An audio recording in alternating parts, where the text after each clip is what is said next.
السلام علیکم رانا صاحب، کیسے ہیں آپ؟ ٹھیک ہے سر؟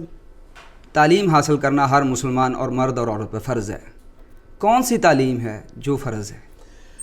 بسم اللہ الرحمن الرحیم. میں آپ کا بڑا مشکور ہوں کہ آپ نے مجھے اپنے پوڈ کاسٹ میں بلایا. میں آپ کے چینل سے یہ بڑا اہم گفتگو ہم کرنے جا رہے ہیں. دیکھیں، سب سے پہلے بات یہ سمجھ لیں کہ ہم قانون میں جیسے کہتے ہیں پرسن سے مراد ہے وہ لیگل اینٹی. یہاں مرد اور عورت سے مراد صرف مرد اور عورت نہیں ہے، بلکہ ہر طرح کی جنس جو اللہ نے پیدا کی، آپ اسے ٹرانسجینڈر بھی کہہ سکتے ہیں، اس پہ بھی علم حاصل کرنا فرض ہے. اور وہ علم جو ہے وہ بنیادی طور پر قرآن کا علم ہے جس کا حصول لازم ہے. یہاں یہ بات واضح کرنا ضروری ہے کہ عام طور پر لوگ جو سمجھتے ہیں کہ تعلیم جو ہے وہ شاید دنیا کا علم اور ہے اور دین کا علم اور ہے. نہیں، اس کے اندر آپ اس ڈفرینشیشن کو ختم کریں. آپ یہ سمجھیں کہ دین جب دنیا سے جدا ہو جاتا ہے تو وہ کچھ بھی نہیں رہتا. سر یہ بات تو ہم ہمیشہ سے سنتے آ رہے ہیں جی، لیکن آج تک اس کی وضاحت کسی نے ہمیں کر کے نہیں دی کہ دنیاوی علم اور دینی علم کہاں تک دینی لینا ہے اور کہاں تک دنیاوی حاصل کرنا ہے. دیکھیں، سب سے پہلے ہم نے ایک بہتر اور اچھے انسان بننا ہے، اور ہم مکمل انسان تب بنیں گے جب ہم قرآن پہ عمل کریں گے، قرآن کو سیکھیں گے. وہ ہماری تربیت کرتا ہے کہ ہم نے دنیا کو کیسے چلنا ہے. اس دنیا کو اگر ہم کامیاب چلیں گے تو ہم دین میں کامیاب ہو سکیں گے. ہمارے جو جنت کے راستوں کا نشان ہے وہ قرآن پاک ہے. اس لیے یہ بات تو جو مرضی کوئی کہہ دے، مگر قرآن کا ایک ترہ امتیاز ہے کہ جیسے دیگر مذاہب یہ کہتے ہیں کہ چوری نہ کرو، مگر چوری کرنے کا علاج نہیں بتاتے، جبکہ قرآن آپ کو جب دولت کی منصفانہ تقسیم سکھاتا ہے، جسے آپ زکوٰۃ کہتے ہیں، جسے آپ عشر کہتے ہیں، جسے آپ انفاق فی سبیل اللہ کہتے ہیں، تو اگر ہم اس کے اوپر عمل کریں گے تو یقیناً چوری کا بھی تدارک ہو جائے گا.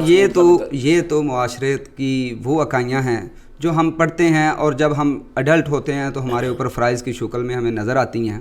لیکن ہمارا مسئلہ یہ ہے کہ آج یوتھ جو ہے وہ تعلیم حاصل کرتی ہے، لیکن انہیں یہ نہیں سمجھ میں آ رہا کہ اپنی صلاحیتوں کو کہاں پہ انویسٹ کرنا ہے، اور ان کے راستے کا تعین انہیں ملتا نہیں ہے.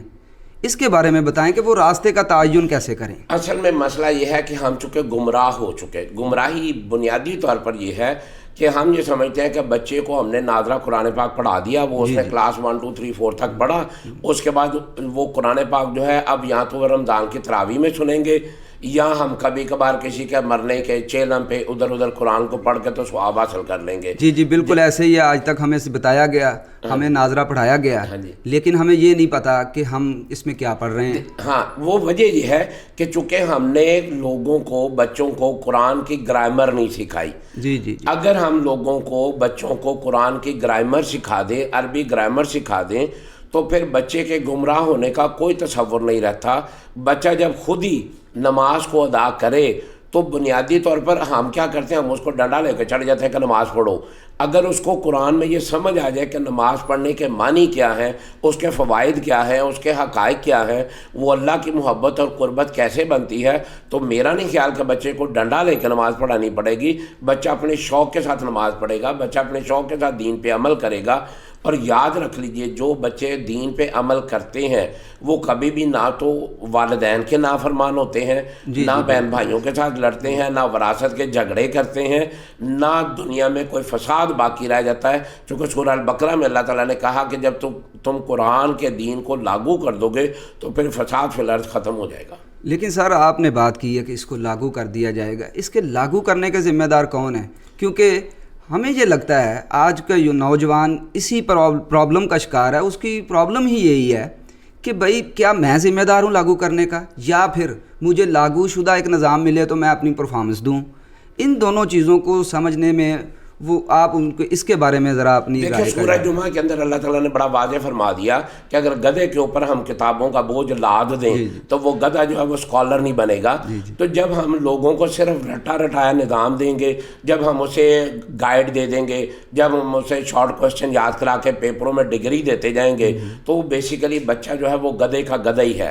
میں اس بات کو بڑے افسوس کے ساتھ کہتا ہوں کہ جب سے دنیا میں اسکول کا نظام تعلیم آیا ہے، اس کے بعد جو جہلا ہی پیدا ہوئے ہیں.